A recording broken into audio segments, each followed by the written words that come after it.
Olá pessoal, tudo bem com vocês? Aqui é o André do canal Cripto e Cripto trazendo mais informações e notícias do mercado das criptomoedas. Bora para mais um vídeo de Ripple XRP e vamos falar do dia de amanhã, do dia 26 de fevereiro e porque ele é crucial para mim, para você, holder, detentor, investidor de XRP. Falando muito, pessoal, da Ripple, do XRP e desse império bancário que o XRP está construindo. Quem trouxe essas informações ali dentro do X foi o Pumbius, tá? E eu vou colocar tudo que ele disse sobre esse império bancário, sobre o dia de amanhã, tá? O analista de criptos, o Pumbius, argumentou que ações recentes da Ripple está refletindo um esforço deliberado para construir uma infraestrutura institucional abrangente, comparável à da instituições bancárias tradicionais.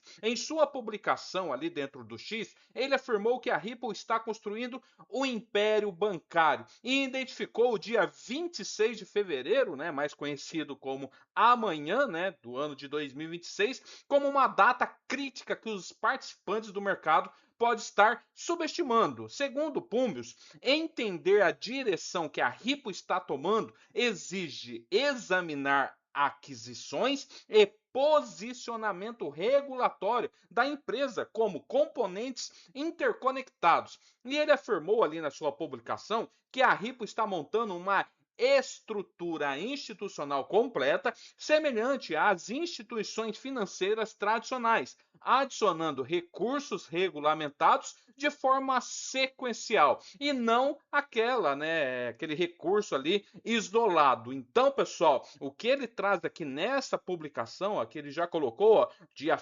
26 de fevereiro, né, esse império bancário, eu vou mostrar para vocês daqui a pouquinho essa publicação, tá? O Pumbius, ele citou aquisições específicas para sustentar a sua afirmação e ele observou que a Metaco, que fornece infraestrutura de custódia de nível institucional, e ele também mencionou a Hidden Hold, que ele descreve como um agregado execução, né? Que a Hidden Hold está agregando, né, execução de nível Prime Brokerage, capacidades de financiamento e acesso a uma infraestrutura central do mercado. E além disso, ele citou a Raio como contribuinte para a capacidade de distribuição de pagamentos de alto volume. E aqui ele coloca, né? Embora reconheça que nem todos os preços de aquisição são públicos, o Pumbius argumentou que a direção é clara e, em sua visão, a Ripple está consolidando serviços de custódia, pagamentos, corretagem principal e tesouraria em uma única estrutura organizacional. E ele sugeriu que isso reflete a forma como os bancos estruturam suas operações para atender clientes institucionais de forma eficiente e em conformidade com as normas.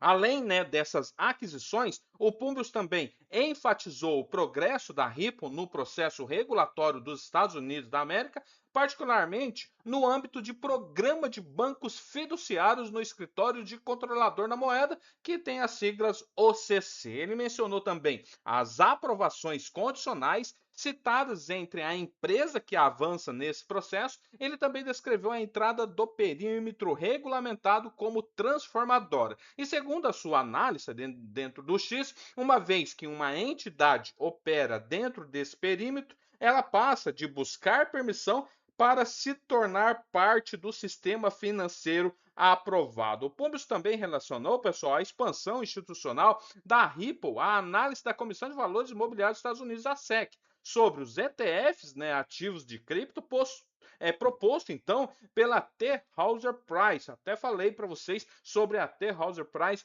que investir, né, colocar ali no mercado mais de 1,8 trilhões no mercado de cripto e com uma grande parcela para a XRP. A SEC definiu, né, dia 26 de fevereiro, né, amanhã, como a data final para a decisão sobre a aprovação ou rejeição ou adiamento do pedido, então, da T. Hauser Price, que é esse investimento, né, colocar mais de 1,8 trilhões no mercado cripto. A importância dessa proposta reside na estrutura no seu patrocinador. Ao contrário dos ETFs exclusivos de BTC aprovados lá em 2024, este seria o fundo da gestão ativa, a T. Rowe Price, que gere aproximadamente 1,8 bilhões de dólares em ativos, listou explicitamente o XRP como um dos principais ativos elegíveis, juntamente com o BTC, Ethereum e Solana. E a aprovação, né, significaria que uma das maiores e mais consolidadas gestoras de ativos tradicionais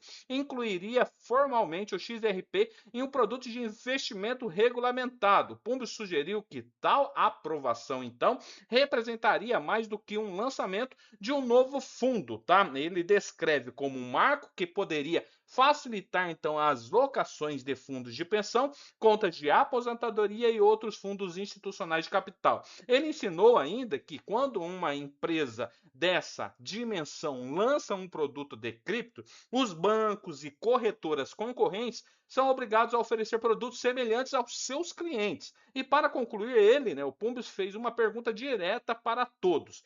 Por que a Ripple estaria criando custódia, corretagem principal, infraestrutura de pagamento e uma estrutura de banco fiduciário ao mesmo tempo em que as janelas de acesso a ETFs estão sendo formalizadas? Ele questionou, né, se o alinhamento é mera coincidência ou uma estratégia cuidadosamente planejada para posicionar a Ripple nesse centro de integração institucional das criptos. Então, em resumo, pessoal, aqui na matéria, dia 26, né, que é o que se resume a matéria. A T. Rowe Price, ela está para ser aprovada no dia de amanhã, aonde tem injeção, pessoal, de capital no mercado cripto de 1,8 trilhões de dólares, até Rowe Price, que ela tem ali em ativos 1,8 bilhões, tá? E sobre, né, a Ripple, né, está modelando para ser um banco, pessoal, um banco completo, tá? Uma estrutura institucional completa, né, construindo esse império